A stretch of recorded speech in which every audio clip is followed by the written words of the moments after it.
I'm Michele Sharpe, and I'm reading from When a Child Offends in the Magic issue of Witness. How can you defend someone you know is guilty? That question was leveled at me too many times when I was a public defender. My answer was usually that I was helping to even up the odds, since all the criminal justice system's machinery was arrayed against defendants. But sometimes I countered the question with one of my own. What do you mean by defend? What do you mean by guilty? What do you mean by someone? Rayanne was someone, the eldest child of 4, a good girl who liked helping at home.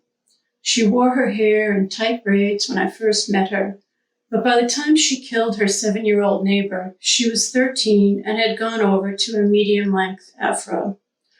Her mother, Donut, was my friend.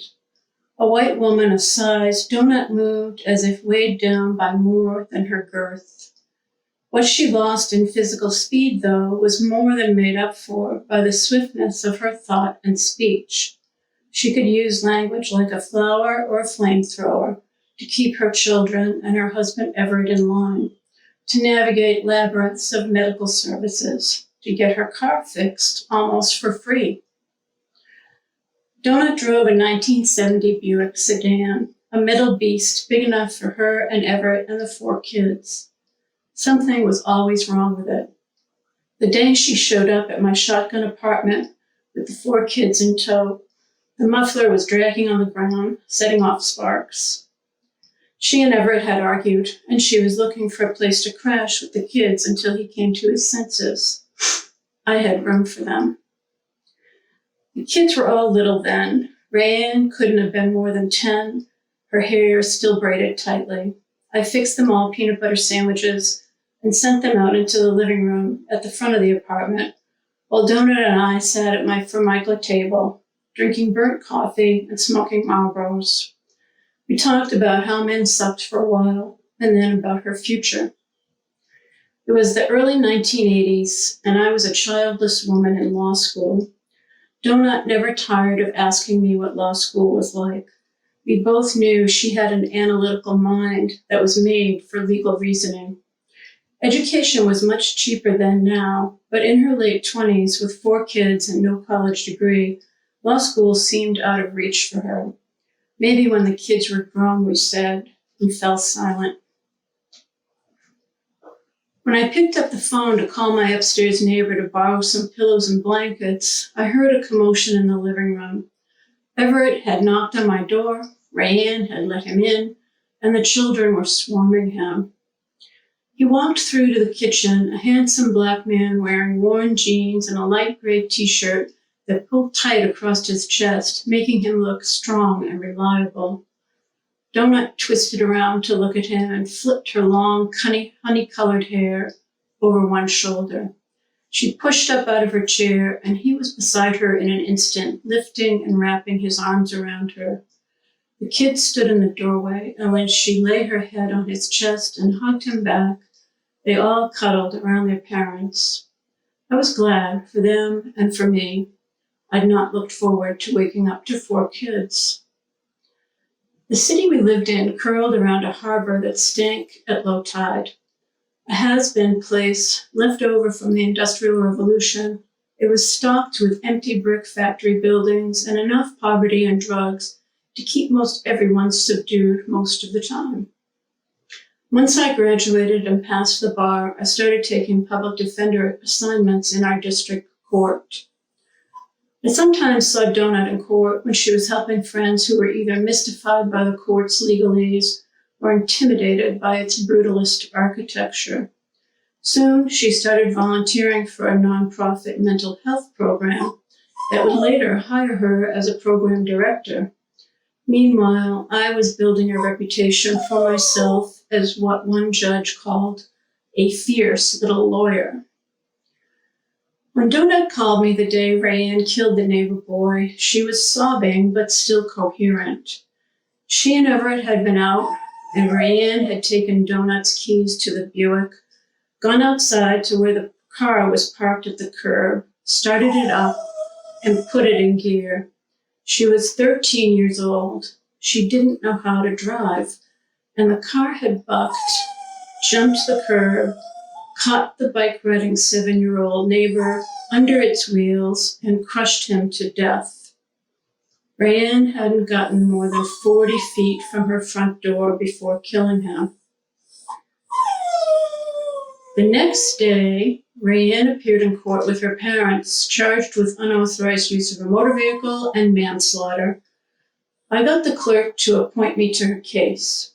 Rayanne cried during the entire 10-minute arraignment hearing, whispering, I'm so sorry, like a mantra. What everyone wanted to know was why she tried to drive the car. She said she wanted to move it to a spot directly in front of her house, which sat on a street of small, older homes wedged closely together without driveways. Arguments erupted in the neighborhood over parking spot territories. Her story didn't make sense to me, but it was true that Rayanne was a girl who liked to smooth conflicts. The boys' parents were not present at the arraignment. The prosecutor wanted Rayanne held on bail. I countered that throwing Rayanne in a holding pen wouldn't cure this tragic accident. She had no criminal record, and neither did her parents. She posed no threat to anyone and should be allowed to go home pending resolution of the case. It didn't hurt that the judge liked me and that I was able to vouch for Rayanne's character personally. I'd known her and her family since she was in first grade. Rayanne was released to her parents. Donna had already set her daughter up with a counselor and would homeschool her for the time being. There was no point in arguing the facts of the case. Donna and I agreed that scheduling a plea hearing as soon as possible was best. Once the court case was over, Rayanne's focus could shift to working through the trauma of having killed a little boy. But because she killed a little boy, the prosecutor wanted her imprisoned. I wanted her put on probation.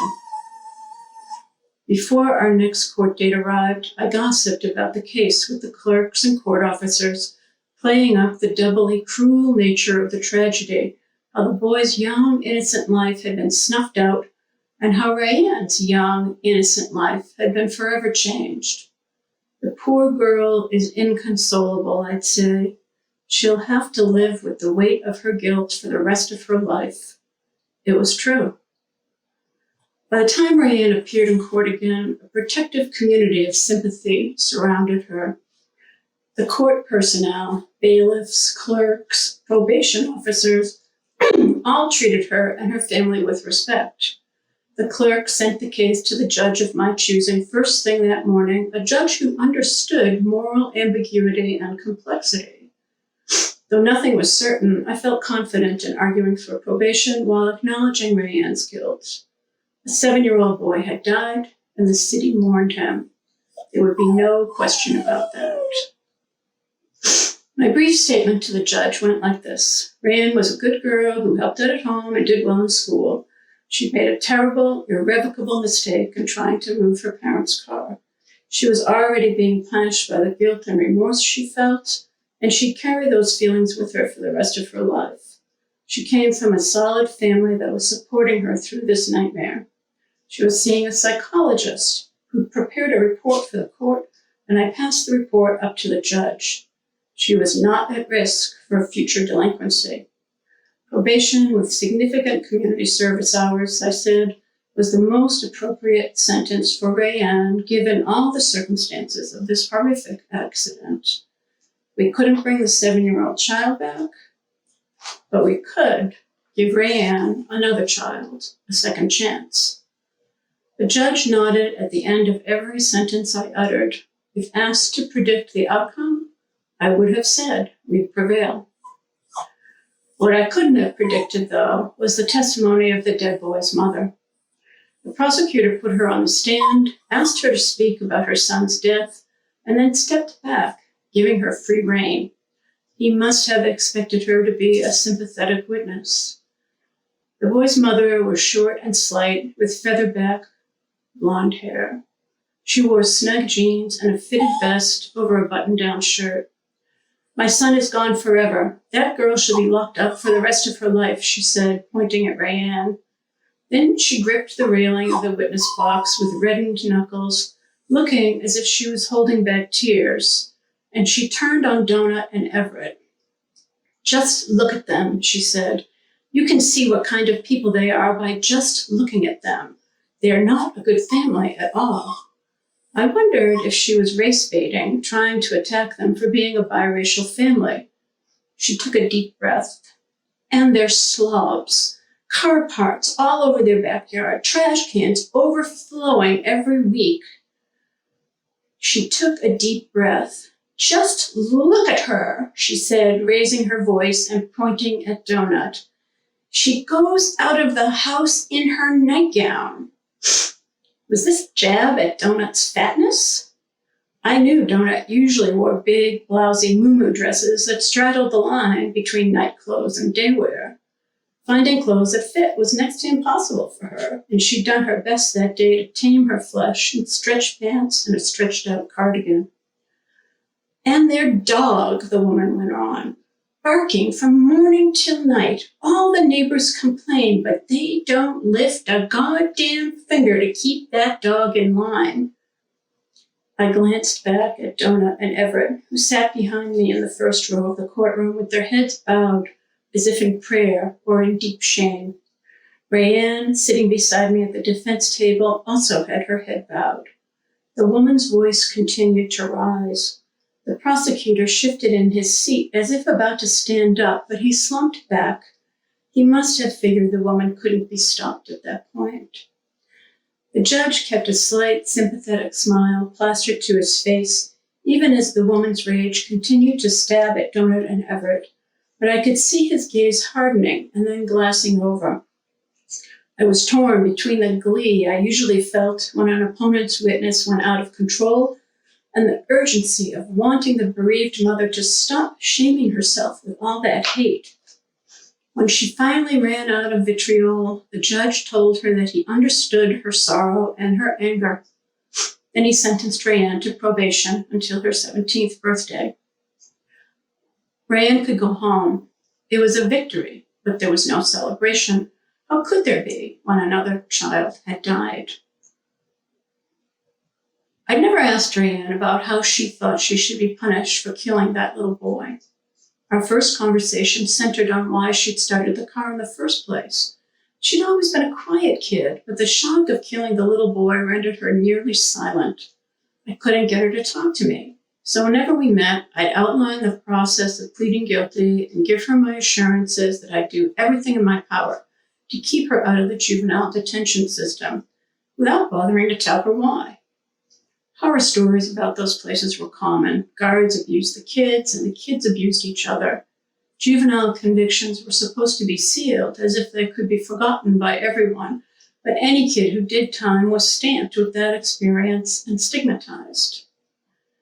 Donut and I knew that staying out of the juvenile lockup, staying with her family, and staying on track with school would give Rayanne a chance to grow into a woman who could pay the debt she owed her community. Neither of us asked for Rayanne's thoughts on that strategy. We were convinced we knew what was best. But as Rayanne stumbled through her teenage years, her life took a turn no one had foreseen, although it came to make perfect sense to me. She'd not been punished for the little boy's death, and so she punished herself through the self-destruction of bad men and alcohol and drugs. I second-guessed my belief then that kids, no matter what they've done, shouldn't be incarcerated. Maybe if Rayanne had been punished, I thought, she'd not feel compelled to punish herself. 10 years after Rayanne's case, I quit practicing law, turned to the happier work of teaching, and moved away. Donut and I lost touch. But every so often I wondered if we should have asked Rayanne how she thought she should be punished, instead of relying on our own instincts to do whatever it took to keep her from being locked up. She was, after all, guilty, like all of us. It's been a hard lesson, but the children in my own family taught me Donut and I were right. I've never been a mother, and my nieces and nephews are a generation older than Rayanne. They became teenagers and young adults at the beginning of the 21st century, when mass incarceration and the war on drugs gave law enforcement unspeakable power over people, mostly people of color, but also poor whites. Even before that, though, addiction had spread through our family like knotweed, rising up generation after generation, fed by alcohol, crack cocaine, meth, and opioids. 2 of my nephews are in prison now. Both were first locked up as teenagers in 2009, when the U.S. prison population hit its historic high. None of them reintegrated into society when they were last released. Not long ago, I looked Rayanne up online. The first thing I found was Donut's obituary page, where Rayanne had written a tribute to her mother's care and concern for her. From there, I found Rayanne's professional profile. She'd earned an associate's degree at a community college, and she'd gone on from that to a decent job. Because she had a decent job, she could afford to earn a bachelor's degree and then a master's degree. Because of those college degrees, she got a very good job. She had kids of her own, maybe because she'd had a mother who'd loved her and defended her. What does it mean to defend someone who is guilty? Nearly 30 years have passed since I tried a case, but my old answer to that question still rings true for me. It means trying to even up the odds. I try to do that in my work and in my family life. I usually fail, and that's my guilty not-so-secret. In spite of my experience as a public defender, I've never been able to keep my family members free or even out of court. I write to my nephews in prison. I send them books when they ask for them. They write back, sometimes daring to hope. My lifestyle isn't an avenue to virtue, but my mentality isn't a fortress of pessimism either, one says. He hangs on to his delight in making words sing with each other. Soon he'll be released, but what will he do? His face and neck swarm with prison tattoos. He doesn't want to work or go to school or get into a program. Locked up almost continuously from 14 to 24, most of what he knows is prison life. His sisters fear he is institutionalized. They pray for him. When despair smothers me, I push it away by writing and by volunteering. In 2018, I spent an afternoon defending the guilty by knocking on doors for Second Chances Florida, which ran a successful campaign to restore voting rights to most Florida citizens convicted of felonies. Some of those doors were opened by people who thought anyone with a criminal record didn't deserve to vote. After decades in the happy profession of teaching, I was surprised at how vehement they were, how much they favored harsh and permanent punishment, and how much they sounded like the angry mother of that 7-year-old boy Rayanne killed. Their voices came from a hollow place, echoing with lies about how heaping blame on others makes one more worthy. They sounded like children picking a fight. Perhaps the impulse to punish is a childish one. Perhaps our legislative, justice, and law enforcement systems are made up of a mob of flailing toddlers, enraged at their impotence and ashamed of their own guilty secrets. Often, those systems seem irrational, doing the same things over and over again and expecting different results. Too often, those systems make cataclysmic mistakes. Too often, they lash out and scar a whole life. I also have a niece who served time in prison. As a child, she was nothing like Rayanne, who was easy to defend. No one ever described my niece as a good girl who helped at home and did well at school. Her trouble began in kindergarten when she became someone who was permanently banned from the school bus for being out of control. Then she became someone on school-ordered medication, in psychiatric hospitals, in foster care, in juvenile prisons, then someone in state prison. Now she's 30 years old, and she's been out of prison and unmedicated by doctors or herself for 6 years. She's someone working as a mentor for troubled kids. What does it mean to defend someone who's guilty?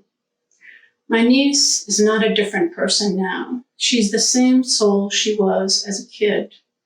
Like Rayanne, like anyone, she's always been someone worthy of defending. My love and my letters might have soothed her pain at times, but they didn't save her. She found some faith in herself, and she found a community, a whole group of people who defended her, even though she was guilty. Like Rayanne, someone gave her a second chance. Thank you.